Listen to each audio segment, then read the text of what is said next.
Isaiah, day 10. What a remarkable book this is turning out to be. Wow. It's one of the books quoted most in the New Testament. Jesus, I think, quoted more from Isaiah than any other portion of Scripture. So you just begin to realize how deep this thing is. So what I'm going to do is, we read chapters 28 to 30 today, and I mean, literally, you could spend a year just preaching through verse by verse, which is actually one of the themes we're going to see in the scriptures themselves today. But what I'm going to do is I'm going to get through the first 13 verses of the first chapter we read, which was chapter 28, and then we'll just leave it there.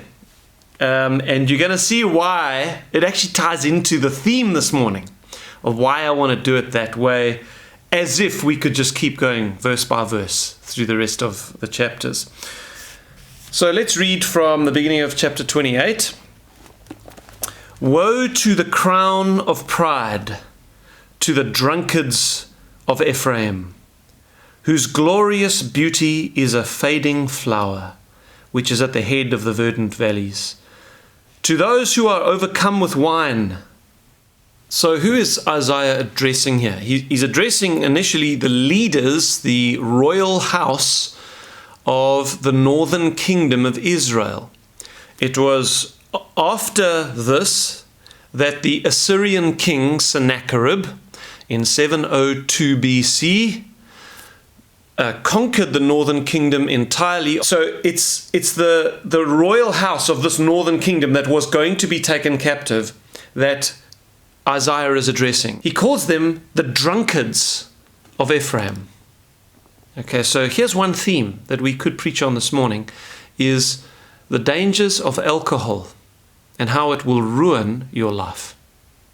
And particularly for those who are in positions of power and authority and influence, as you are in some way in your life, that influence will be ruined by excessive abuse of alcohol.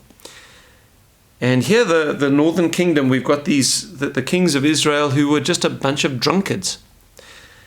And he says that their glorious beauty is a fading flower, which is at the head of the verdant valley. So there's this picture, he says, of like at the end of a valley, there's this lily or some flower that springs up first in the morning because it gets the sunlight. And everyone in the valley where it's still dark sees where the light is shining as the sun dawns on the tip of this valley, and they see the flowers and, oh, look at the flowers, they're so beautiful. And yet, as the day unfolds, the flower just disappears and fades with the day as it progresses. And here he says that the royal house of Israel is like this.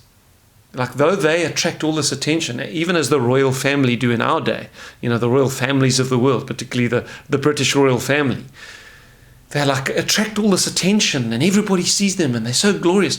But that glory is a fading glory. It's irrelevant. And in fact, to God, when he looked at the royal house, he just saw a bunch of drunkards. To those who are overcome by wine, he says. Then Isaiah goes on to speak about the fate of the northern kingdom and of those that royal house that thought they were so glorious, but actually in God's sight they were filthy. He says, behold, the Lord has a mighty and strong one. The Lord has a weapon that he's going to use against you, the Assyrian Empire. Like a tempest of hail and a destroying storm. If you've ever seen footage of a storm, a proper storm, when it blows through a place and completely devastates a city, where roofs are being lifted off houses, and you see shutters of windows slamming and slapping, and people are taking refuge as trees are being blown over. This is the picture that Isaiah paints of the Assyrian army when they come against the kingdom of Israel. Like a flood of mighty overflowing waters. If you've ever seen footage of a flood, as it just consumes houses, as it rolls down a street through a city, and it's just carrying everything, cars, everything in its wake with it. This is what the Assyrian army will be like. Who will bring them down to the earth with his hand. So that's, yes, the hand of the Assyrian king, Sennacherib. He will bring down the pride of Ephraim, the northern kingdom of Israel. But it's also God's hand. It's God's hand that is doing this. The crown of pride, Isaiah calls the crown of the northern kingdom. The crown of pride, the drunkards of Ephraim, will be trampled underfoot. And the glorious beauty is a fading flower which is at the head of the verdant valley. Like the first fruit before the summer, which an observer sees, he eats it up while it's still in his hand. He said, you are going to be taken early, says Isaiah to the northern kingdom. You will not be part of the harvest, which comes later. It's like the first fruits where someone's wandering through. We're not harvesting yet, but hey, there's a fruit. I'm just going to pick it and eat it. It's early. It's too early, but it's taken. And that's exactly what happened to the northern kingdom. They were taken in 702 BC. The southern kingdom of Judah lasted until 586 BC. So there was another 120 years that the southern kingdom lasted, and then they were taken captive, but not permanently. 70 years later they returned, because God was preserving the royal line of David so that Jesus could one day come and be born into the nation of Israel in the line of David, and he could sit on David's throne eternally. So there was a preservation of the southern kingdom, but the northern kingdom was taken early. I mean, these are amazing prophecies of what is going to happen before any of it happens. Now listen to this. Verse 5. In that day, the Lord of hosts will be for a crown of glory and a diadem of beauty to the remnant of his people. For a spirit of justice to him who sits in judgment, and for strength to those who turn back the battle at the gate. Here Isaiah predicts that there will yet be, despite the carrying away of the northern kingdom, that even amongst that wicked nation with wicked kings, a wicked and prideful house, royal house, who are overcome with drunkenness and alcohol, and God just carried them away, yet amongst those people there will still be a small remnant of people who are true believers, who are true members of the covenant, and God will protect them. He will see to them, and listen to them. In that day, the Lord of hosts, Yahweh, the God of the Hebrews, will be to that little remnant, even though they are carried away captive, as people like Daniel were, though he was the southern kingdom. And as an example, he's carried away, yet God protects him where he goes. It is people like that who are yet true believers, carried away with the multitude, and yet to them God will still be a crown of glory and a diadem of beauty. Though the crown of the drunkards is taken off them and thrown down and they carried away, yet the insignificant little believers who are carried away in faith, in humility, whose hearts were grieved by the sin of their people, yet God will glorify them where they go. He will see to them and he will honor them. Wherever they go, he will be with them. And he will be to them a crown of glory and a diadem of beauty. You see, the crown that God wants to put on your head is not the crown of the Queen of England.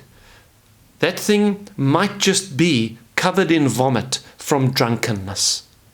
That's the picture that's being painted here. The crown that God has for you is a clean, untainted crown, and it is a truly royal crown. And the Bible says that God has a crown for those of us who serve the Lord Jesus. God will honor you. This is part of the devotion today. God will honor you if you serve the Lord Jesus. And here there's this prediction of this remnant of people, as there always is. And in that day, God will be to that remnant a spirit of justice to him who sits in judgment. So, in whatever capacity, whoever it was that still had to pass judgment on matters, whether it was in a family or for a local synagogue where they went, as synagogues were now established throughout the world, as they were taken captive. For those who truly served Yahweh with repentance, with faith, who were looking forward to the coming Messiah, who were true believers, God would still give them His Spirit, and they would still judge with justice and with wisdom, and for strength to those who turned back the battle at the gate. Where there were battles to fight, God would still be with them. Okay, so for this portion of Scripture, we're still keeping going, and if this is going to be a longer devotion, so be it. And you're going to see why I'm doing this today, because the next portion of Scripture pertains to what we're doing here. Okay, so please just stay with me. The point so far is this. Just as Jesus Himself said, if any man serves me, said Jesus, him or her my Father will honor. I don't care what is happening in the world around you. I don't care how much wickedness and evil there is in your nation or in the company that you work for or whatever. If you personally do what you can to do your work with honor, with integrity, and you need to work that out with the Lord, what that means for your position. If you serve the Lord Jesus, I don't care what's happening in the world around you, God will honor you. He will continually give you a spirit of wisdom and justice to do what is right and to judge correctly in the matters of your life, and He will give you strength for the battles of your life. That is what is being promised here for the remnant. Okay, now we continue, verse 7.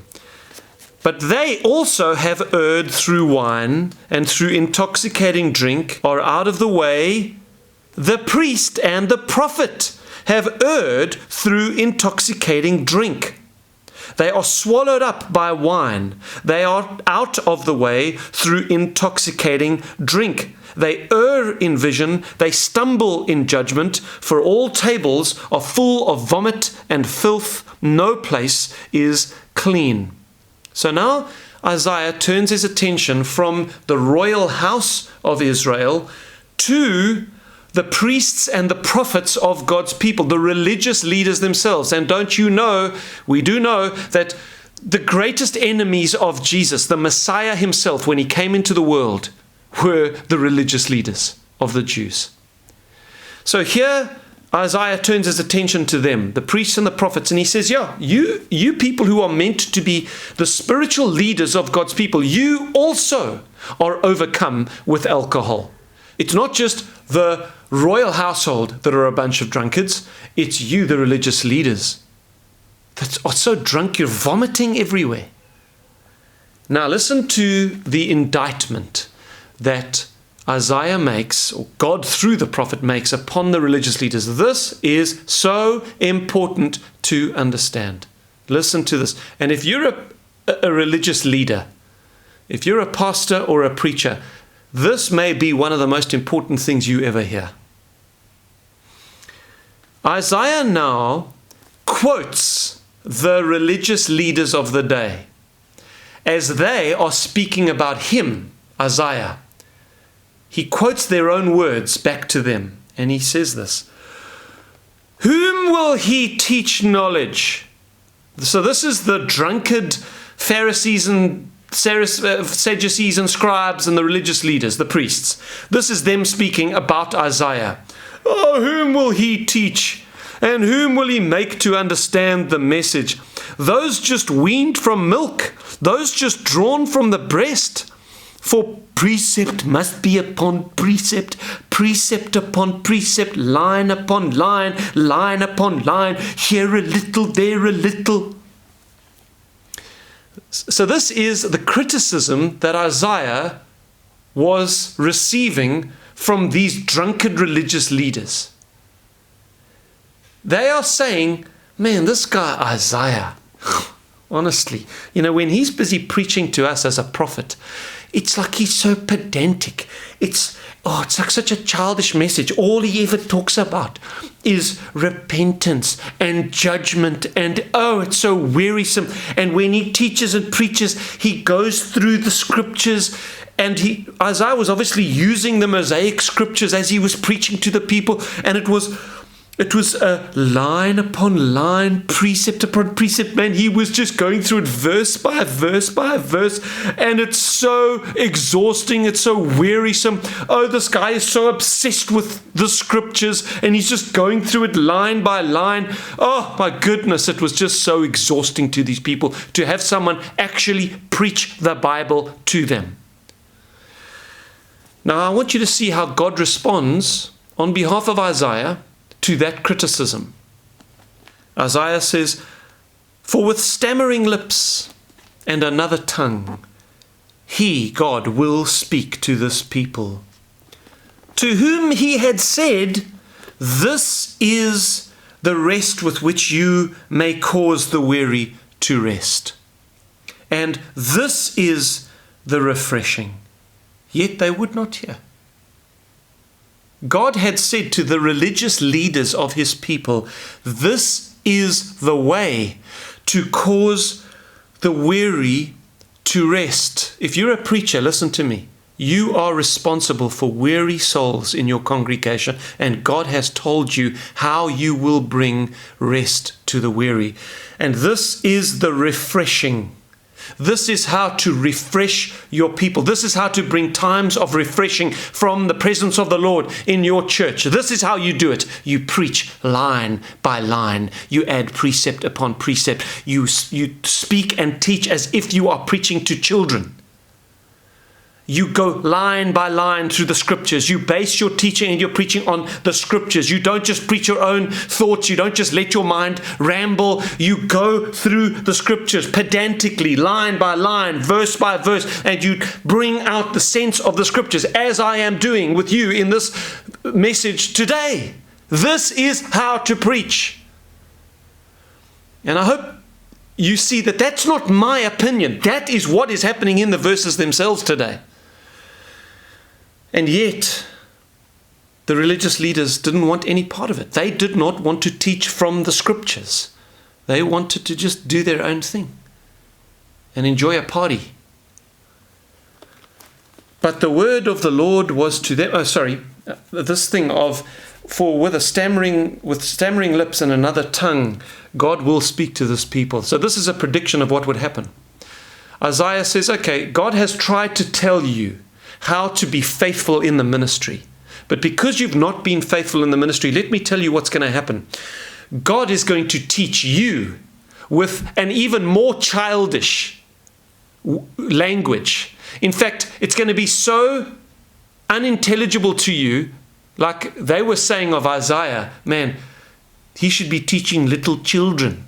Well, I'm going to teach you in an even more unintelligible way. You're going to be even less able to understand than little children are. You know why? Because an Assyrian is going to kick down your door. He's going to stab your wife, and he's going to carry you off while he's speaking a language to you that you don't even understand. And when you get to his nation and you've been carried away captive, you're going to have to learn his language.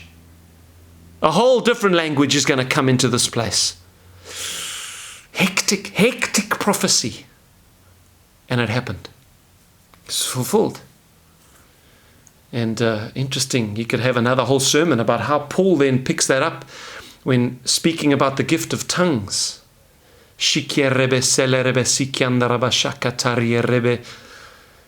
That might shock you that I can speak in tongues. Of course I can. I've been baptized in the Holy Spirit. And I did receive the gift of tongues. Okay, maybe not everyone receives it, and I'm happy with that. But you know what? I did receive the gift of tongues. And in Paul, in the writings of Paul, he says that tongues can function in the same way that this functioned as a judgment upon unbelievers. When they hear a Christian speak in tongues and they know that Christian's not making that up.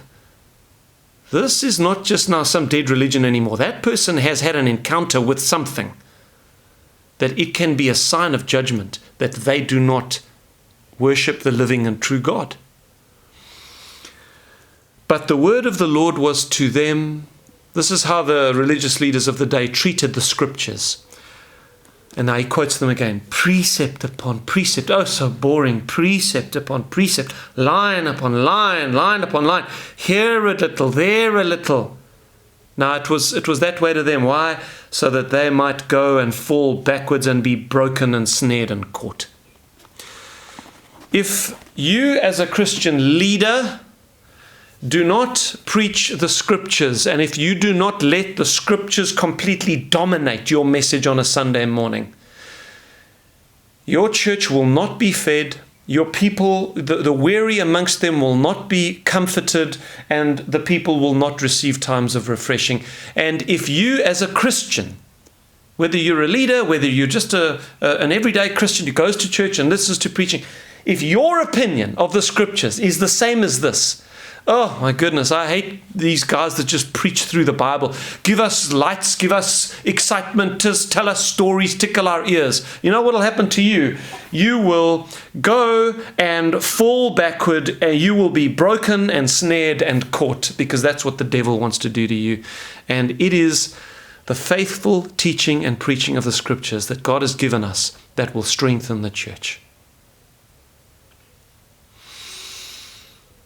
Man shall not live by bread alone, but by every word that proceeds from the mouth of God. Let not many of us become teachers, knowing that we will receive a stricter judgment. If you are not willing to rightly divide the word of truth as a preacher, and if you are not willing to sit under the kind of preaching that faithfully goes through the scriptures, you are not honoring God, and you are asking for trouble. Okay, so I don't know how long that was, but it's an illustration of the very point we made today. So well done for making it through.